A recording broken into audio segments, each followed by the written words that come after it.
दोस्तों, एक मुस्लिम लड़की हिंदू लड़के से शादी करके अपना धर्म परिवर्तन कर लेती है। वो भी कलेक्टर ऑफिसर में चली जाती है।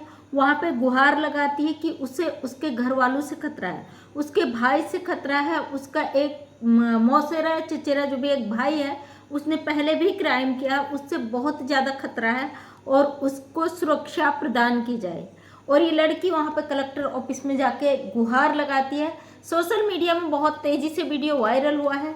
4-5 दिन का पहले का वीडियो है, अचानक से आज मेरे सामने आया तो मुझे लगा कि मुझे इस विषय पर अपनी बात रखनी चाहिए, क्योंकि उसके कमेंट सेक्शन पे बहुत सारे लोगों के नेगेटिव कमेंट थे और जिनका कहना था अगर लड़की हिंदू होती और लड़का मुस्लिम होता तो इसको लव जिहाद का नाम दे दिया जाता और तमाम जो था हिंदू मुस्लिम झगड़े हो जाते। तो कहीं ना कहीं ये हमारे लिए बहुत शर्मनाक और बहुत ज़्यादा निंदनीय चीज़ है कि हमारे देश में ऐसी चीज़ें, जाति धर्म या इस तरीके की स्थितियां हो रही है। और वहाँ कलेक्टर ऑफिस में जो हिंदू धर्म के लोग थे, काफ़ी जो कट्टरपंथी जो अपने आप को सनातनी कहते हैं, वो लोग मिठाई वगैरह फुल स्वागत से बहुत ज़्यादा स्वागत कर रहे हैं। और लड़की का जो बयान था वो बड़ा दर्दनाक था।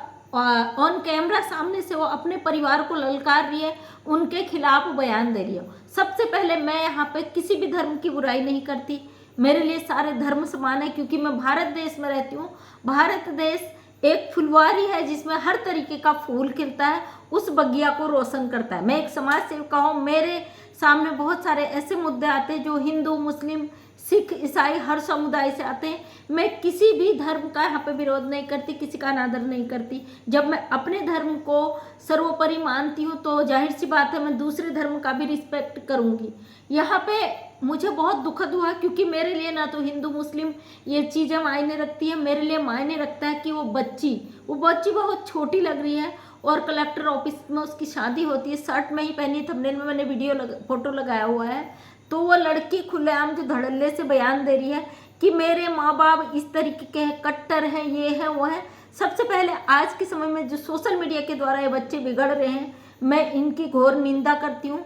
और मैंने एक वीडियो भी बनाया कि भारत सरकार को कुछ ऐसा करना चाहिए, इन चीज़ों पर रोक लगानी चाहिए जिससे ये मामले रुक जाएं, क्योंकि कहीं ना कहीं मैं सोशल मीडिया को जिम्मेदार ठहराती हूँ। इस तरीके के जो छोटी बच्चियां घर से भागकर शादी कर ले रही है अपने माँ बाप की मर्जी के खिलाफ। यहाँ पे जो हिंदू धर्म के कई लोगों ने बढ़ावा दिया है कि बहुत अच्छा किया, आपने वापसी किया, आप हिंदू धर्म में आ गई। तो भाई यहाँ पे पता नहीं, कुछ लोगों की सोच को तो मैं सैल्यूट करती हूँ, कैसे इन लोगों की सोच हो जाती है। जब आपकी अपनी बेटी करे तो वो आपके लिए गलत होता है, आप बर्दाश्त नहीं कर सकते अपनी बच्ची के बारे में। अगर किसी और की बेटी ने वही चीज़ कर ली तो आप उसकी वाहवाही करते हैं। अरे जाति धर्म से उठकर इंसानियत में आओ भाई। सबसे पहले इंसानियत है, हमारा देश हमारे लिए, हमारा समाज है, हमारा संविधान है। आज किसी और की बच्ची तो कल हमारी भी बच्चियाँ ऐसी चीज करेंगी। बहुत दुख हुआ क्योंकि बेटी जो दहाड़े मारकर वहाँ पे बोल रही है, उनके खिलाफ बोल रही है, अपने माँ बाप के खिलाफ। लड़की का बयान यह है कि मैंने अपनी मर्जी से शादी की, हिंदू धर्म में की, मैंने धर्म चेंज कर लिया तो मुझे अपने घर वालों से खतरा है। क्या कोई माँ बाप अपनी बेटी का ही दुश्मन होगा? और सबसे पहले मैं इन लड़कियों से कहती हूँ, मैं लव मैरिज के कभी भी खिलाफ नहीं हूँ। हाँ, शादी हर किसी को अपने ही धर्म में करनी चाहिए, क्योंकि उसके बाद ये बच्चियों को अकल तो होती नहीं है, बहुत कम उम्र में इन पे जो इश्क का भूत सवार हो जाता है, उसे ऐसे डिसीजन ले लेते हैं जिसके बाद खामियाजा पूरे परिवार को भुगतना पड़ता है। क्योंकि हर धर्म का, मैं हिंदू धर्म से हूँ, मैं जानती हूँ जो मेरी रीति रिवाज, मेरी संस्कृति है वो दूसरा धर्म का नहीं होता है। और इसका मतलब ये नहीं मैं दूसरे धर्म का मजाक उड़ाऊँ। तो सबके लिए अपना अपना धर्म प्यारा है, सबके लिए अपना अपना जो रीति रिवाज हो प्यारे होते हैं। जो ये बेटी ने यहाँ पे बयान दिए, मुझे बड़ा तकलीफ हुआ क्योंकि लड़की, इनकी उम्र इतनी नहीं होती कि अपने फ्यूचर के बारे में सोच सके। और बाद में जो इनके साथ स्थितियाँ घटती हैं उसके बाद ना तो इनका मदद करने के लिए इनके माँ बाप होते हैं, ना वो परिवार जिन्होंने इनका धर्म परिवर्तन करा, इससे शादी की, उस परिवार में चले तो गई। कल के दिन पता नहीं है ना कि आप अपने माँ बाप को धोखा देके, चकमा देके, उनके भावनाओं से खेलकर जबरदस्ती किसी लड़के से शादी कर रही हो और अपने माँ बाप के अगेंस्ट चली गई। कल के दिन हो सकता है वो लड़का तुम्हें ठुकरा दे, तो फिर आप अपने माँ बाप से भी नहीं कह सकते हो ना। उस चीज़ को तब कहाँ जाओगे। इससे पहले एक मेरे सामने वीडियो आया था, इसमें एक लेडी थी, एक बच्चा था गोद में, वो शायद मुस्लिम समुदाय से थी और उसको लड़के ने शादी करके बच्चा होने के बाद उसे छोड़ दिया था और लड़का दूसरी शादी करने जा रहा था। अब वो दर दर भटक रही थी, उसको कहीं भी इंसाफ नहीं मिल रहा था। वो थाने में जा रही थी तो पुलिस वाले कह रहे थे तुमने अपनी मर्जी से करा तो तुम झेलो, अपने घर वो कह नहीं सकती थी और उसकी स्थिति ऐसी हो गई थी कि रोड में बैठकर भीख मांग रही थी लड़की। तो आप आज 4 दिन के प्यार में इतने अंधे हो जाते हो, आपको कल का फ्यूचर नहीं दिखता है। और मानती हूँ कि आप चलो प्यार हो गया था, उसमें धर्म कहाँ से बीच में आ गया।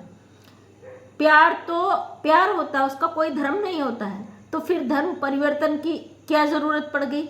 अगर धर्म परिवर्तन किया तो उसे सोशल मीडिया में लाने की क्या ज़रूरत पड़ गई। उसको हिंदू संगठनों को इकट्ठा होने की कहाँ ज़रूरत पड़ गई। क्योंकि ये कहीं ना कहीं सोशल मीडिया के थ्रू समाज में जो है गलत मैसेज जा रहा है। और ये चाहे कोई भी जाति हो, कोई भी धर्म हो, कोई भी हो, अपने ही धर्म में आप, क्योंकि देखिए हमारे भारतीय सभ्यता संस्कृति जो संस्कार हमें दिए जाते हैं, माँ बाप के लिए इज्जत प्यारी होती है। और इस लड़की का कहना है कि मेरे को ये कर दिया जाएगा, मेरे साथ तमाम मेरे माँ बाप ऐसा करेंगे। क्योंकि तुम लड़कियां सोचती नहीं हो कि जिस माँ बाप ने तुम्हें पैदा किया वो तुम्हारे लिए 4 दिन का जो प्यार इश्क का भूत चढ़ जाता सर पे, उसके लिए तुम अपनी सब कुछ छोड़ आती हो, मिट्टी मिला देती हो, माँ बाप की इज्जत को दागदार कर देती हो और उन्हीं माँ बाप को कटघरे पे खड़ा कर देती हो कि वो आपके खिलाफ कुछ बोले भी नहीं। मुझे लगता है जो जिंदगी हमें हमारे माँ बाप ने दी है, सबसे पहला अधिकार उन्हीं का होता है। अगर आपको शादी करनी है, प्यार भी करना, किसी भी धर्म से करना, कोशिश करो अपने माँ बाप को एग्री करा सको, उन्हें मना सको। नहीं होता है तो इतना तमाशा सोशल मीडिया पे मत करो, गुपचुप जो करना हो कर लो। क्योंकि कहीं ना कहीं हमारे समाज में गलत असर पड़ता है।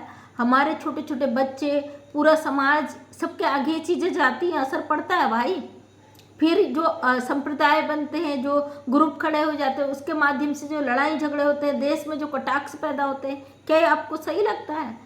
अभी जो सीमा हैदर आई है, इसके कारण हमारे देश में इतना उत्पात मचा हुआ है। तो दोस्तों आपको नहीं लगता इस औरत के आने के बाद जो हिंदू मुस्लिम टाइप की शादियाँ, धर्म परिवर्तन, ये कुछ ज़्यादा ही हो रहा है, बहुत ज़्यादा हो रहा है, हद से ज़्यादा हो रहा है। जब प्यार ही है भाई, धर्म परिवर्तन कराने की क्या ज़रूरत है। सीमा हैदर 4 बच्चों को लेके आई और उसने धर्म परिवर्तन करा, जबकि बच्चे गुलाम हैदर के हैं, वो बच्चे अपने बच्चों की मांग कर रहा गुलाम हैदर वहाँ से। तो लगातार ये घटनाएं हमारे भारत में घट रही है, जो बहुत ही निंदनीय और शर्मनाक है। एक सोशल वर्कर होने के नाते मैं इन सब की घोर निंदा करती हूँ। क्योंकि धर्म किसी का भी हो, अपने अपने लिए सबका धर्म प्यारा होता भाई। अगर आप कहते हो हम सनातन, हम हिंदू हैं, जबरदस्ती किसी का धर्म परिवर्तन कराओ, किसी से शादी करा देने में खुश हो जाओ, तो मैं इसके पक्ष में कभी भी नहीं, कभी भी नहीं। क्योंकि उसमें जो कमेंट सेक्शन में कमेंट थे, उनने बड़ा दुखी किया मुझे और मुझे लगा भाई मुझे इस पर जवाब देना चाहिए। लड़की मुस्लिम है, इसलिए संगठनों ने उसको सपोर्ट किया कि भाई अच्छा कि आप अपने घर वापसी कर दी। तो फिर उस लड़की को क्या अधिकार था अपने माँ बाप को चैलेंज करने का, जो खुलेआम धड़ल्ले से कह रही कल के दिन मेरे जिम्मेदार ये रहेंगे। बहुत दुखद और बहुत निंदनीय है। उस माँ बाप के दर्द को समझिए जिन्होंने आपकी पैदा किया, परवरिश की, आपको पढ़ाया लिखाया। उन्होंने उम्मीद रखी कि कल के दिन हमारा यही बच्चा हमारी इज्जत बनाए रखेगा, हमारे नाम को आगे बढ़ाएगा। चलो इज्जत बढ़ाना ना बढ़ाना, नाम रोशन करना तो आपके अपने वो हैं, लेकिन कम से कम माँ बाप की उस बनी बनाई इज्जत को मिट्टी में मत मिलाइए। बहुत तकलीफ है जो हिंदू मुस्लिम ये जो धर्म परिवर्तन ये बहुत ज़्यादा हो रहा है। चाहे वो हिंदू लड़की हो या मुस्लिम लड़की हो, मैं कभी धर्म के खिलाफ या धर्म के उसमें नहीं रहती हूँ। मेरे लिए इंसानियत मायने रखती है। मेरे फील्ड में हर तरीके के लोग हैं, तो मैं हर एक इंसान को हर उनकी नज़र से देखती हूँ। मुझे लगता है सबके लिए अपना दर्द बराबर होता है, सबके लिए अपनी पीड़ा बराबर होती है, सबके लिए अपना धर्म, अपना जाति, अपना आत्मसम्मान बराबर होता है। सबसे पहले आजकल की बेटियां समझने को तैयार नहीं है, ना बेटे समझने को तैयार हैं। उनको लगता क्या है, प्यार ही तो है, शादी तो है, लेकिन उसके बाद जो तूफान उनको झेलना पड़ता है उसका वो नहीं सोचते। ज़िंदगी इतनी छोटी नहीं होती कि 4 दिन के प्यार के लिए आप खिलवाड़ करो और विरोध में चले जाओ तमाम चीज़ें। आज ज़रूरत है, पेरेंट्स को भी समझने की ज़रूरत है, बच्चों को अच्छी गाइडलाइन देने की ज़रूरत है। फिर भी ये मुझे नहीं लगता आप पॉसिबल है, क्योंकि सोशल मीडिया ऐसा माध्यम बन चुका है कि बच्चे जो मोबाइल का इस्तेमाल करते हैं उससे कहाँ पे क्या हो जाए कुछ कहा नहीं जा सकता। तो दोस्तों बहुत दुखद है, लेकिन फिर भी सचेत रहने की ज़रूरत है। आज की पीढ़ी को, आज के बच्चों को समझने की ज़रूरत है कि आप अपने कम से कम अपने पेरेंट्स की भावनाओं को समझें, उनकी बातों को समझें। आप चाहे किसी भी धर्म के हैं और आप पसंद करते हो किसी को, तो विरोध ना करें, क्योंकि माँ बाप से बड़ा प्यार मुझे नहीं लगता किसी और का होगा। या वो लड़का हो या लड़की हो, उसके प्यार में इतना पावर तो नहीं होगा भाई जो माँ बाप के उसमें होता है। जब एक बेटी दुखी होती रोती है घर में ना, उसकी हर ख्वाहिश को पूरी करने के लिए माँ बाप अपनी दुनिया पूरी तरीके से ख़त्म कर लेते हैं ताकि उसके बच्चे का सपना पूरा हो। लेकिन वही बच्ची जब उन सपनों को तोड़ती है ना, सबसे बड़ी बद्दुआ माँ बाप के दिल से निकलती है उसके लिए। और कहते हैं माँ बाप की दुआओं का असर तो होता ही है, लेकिन उनकी जो बद्दुआएं निकलती हैं उनका असर उससे भी कई गुना लगता है। हमारे उत्तराखंड में कहते हैं अगर हम माँ बाप का दिल दुखी करेंगे अपने बड़े बूढ़े का, तो उनकी बद्दुआएं उनके मरने के बाद भी लगती है। यानी जीवित तो लगती है, लेकिन उनके मरने के बाद भी उनकी बहुत सारी हाई कहते हैं हमारे यहाँ लगती है। ये केवल उत्तराखंड में नहीं, हर जगह की बात है कि हर जगह बड़े बूढ़ों की बद्दुआएं बहुत बुरी लगती हैं। तो दोस्तों अपने अपने बच्चों को सिक्योर रखें, सुरक्षित रखें और अपने अपने बच्चों का ध्यान रखें। ये कहने की ज़रूरत नहीं कि आप संस्कार दें, क्योंकि वो आप देते ही हो, लेकिन ज़रूरत है आज की पीढ़ी को समझने की कि वो अपने से बड़े बूढ़ों की थोड़ी सी रिस्पेक्ट करें, अपनी भावनाओं के साथ, खुद की भावनाओं के साथ खिलवाड़ ना करें। तो थैंक यू सो मच। मैं मंजू विश्वकर्मा हल्द्वानी उत्तराखंड से छोटी सी समाज सेविका अपने वीडियो के माध्यम से हमेशा समाज को जगाने की कोशिश करती हूँ। उम्मीद करती हूँ वीडियो पसंद आया होगा। अगर पसंद आया तो लाइक शेयर कमेंट करें। नेक्स्ट टाइम मेरा वीडियो देखना चाहते तो चैनल को सब्सक्राइब करें ताकि मेरे वीडियो का नोटिफिकेशन आप तक पहुँच सके, आप मेरी अगली वीडियो तक पहुँच सको। Thank you so much. तहे दिल से सभी का धन्यवाद।